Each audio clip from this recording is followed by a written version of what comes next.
Good afternoon, my fellow Guam workers. 20 years ago, in 1991, the government we work for started becoming more expensive to operate than the cash coming in to operate it.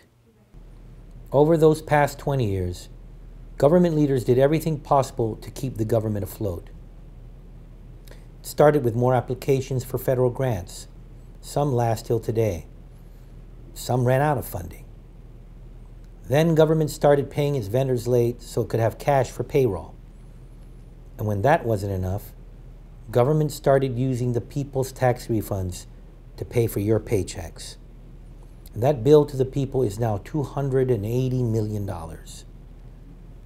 The only reason this government hasn't collapsed in itself is that it's used the tax refunds of 44,000 people to pay your paycheck.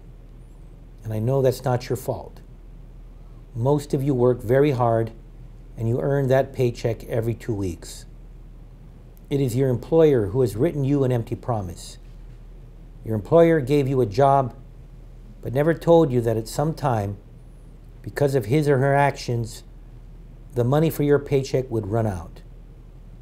And your employer also never told you that the money being used to pay you was money that belonged to someone else.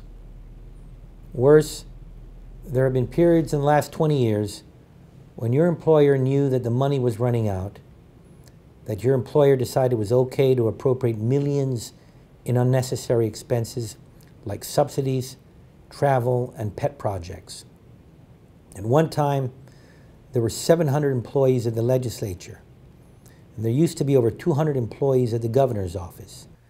This government even paid for a medical referral office in Manila that allegedly turned out to be a nightclub. When the money started to run out, your employer didn't decide to save it so that there would be enough money in the future for your job. Your employer didn't even put away the money needed to pay people their tax refunds. As a matter of fact, your employer took that money to pay your paycheck. My fellow Guam workers, I have the unfortunate duty and responsibility of being the first of your employers to tell you the hard truth. We cannot take from the people's tax refunds any longer.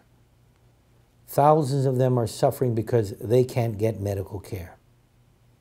But even more practical than that, it has come to a point where there's not only insufficient cash for refunds, there's nearly not enough for payroll as well. The writing's been on the wall for 20 years. Yet your employer did nothing to make government more efficient and less costly. No substantial action was ever taken to reorganize government and streamline it. If this had been done in small steps at a time over the last 20 years, then today I wouldn't have to make the decisions that I'm going to have to make. Unfortunately, everything has come to a head. And this government is more expensive to operate than the cash that is coming in. It is with deep regret that a reduction in force is necessary through layoffs. Now, to be clear, I have decided against a 32-hour work week. For one, it does not solve the problem that government is too expensive to operate, because at some time we would revert back to a 40-hour work week. Second, it is not right to apply these measures across the board. That would destabilize critical education, health, and safety services that are now provided to this community. On that note, I want to assure any of you who may feel that there are some bad apples in the government who are spoiling the brunch, that I've given strict instructions to your director to ensure that employees who underperform or conduct themselves against the rules go through the adverse action process. I also want you to know that my office is not exempt from this. As a matter of fact, we've already reduced the number of positions and people here at Guadalupe, and we will be terminating more. When we came to office, we knew we needed to set the example and make the sacrifices before anyone else. That is why we reduced the workforce at Guadalupe by 16%, from 95 employees to 80. I'm also terminating more positions at the governor's office. There is also a misconception that the Department of Education should not be cut. While I'm not imposing a 10% cut on DOE, I've received plans from the interim superintendent and the Guam Education Board of cuts that are being considered to non-essential services. And that is the key here.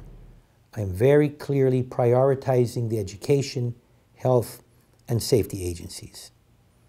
But I fully expect those agencies to eliminate waste and redundancy so funds can be used to hire teachers, police officers, firefighters, doctors, and nurses. This is one government. We must all do our part to promote more efficient services to the people, especially in the priority and critical areas. By tomorrow, every government employee under my purview will receive a general notice of pending layoff. This does not mean you will be laid off.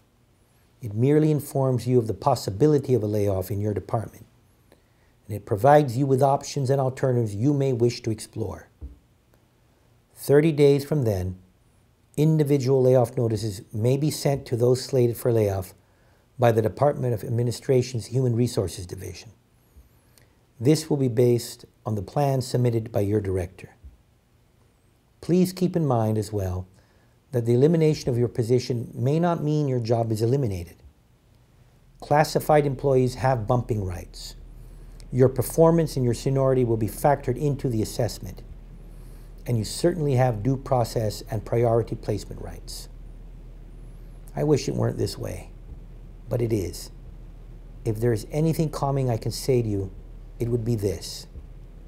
First, we're not looking to lay off a large percentage of the workforce. We're not looking at a 25% cut or even a 10% cut all at once. That would be devastating. Wherever we can, we are exhausting all avenues to cut costs before laying off classified employees. We also won't just drop laid off workers. Every effort will be made toward job placement in the private sector, small business development, or getting laid off workers through college. This community desperately needs more professionals like teachers, law enforcement officers, and nurses. We hope to reorganize and streamline government to a point where we can afford to get these professionals to provide critical services. This government, your employer, has been sick for 20 years. No one ever gave it the medicine it required. Year after year, it just got sicker and sicker. Government needs some very bitter medicine to survive, and it won't taste good at first. But at some point, it will be the sickness that goes away. Right-sizing this government will provide you the job security that you so rightfully deserve, so that none of your future employers will ever have to make the decisions that I am making now. I'm sorry that you've been misled all these years, but I can't take back the past and magically right its sins. I can only try to make things better now, and I will. Because I will not suffer your children and the children to a future bankrupted by the sins of the past. I ask for God's blessings over every one of you. Thank you.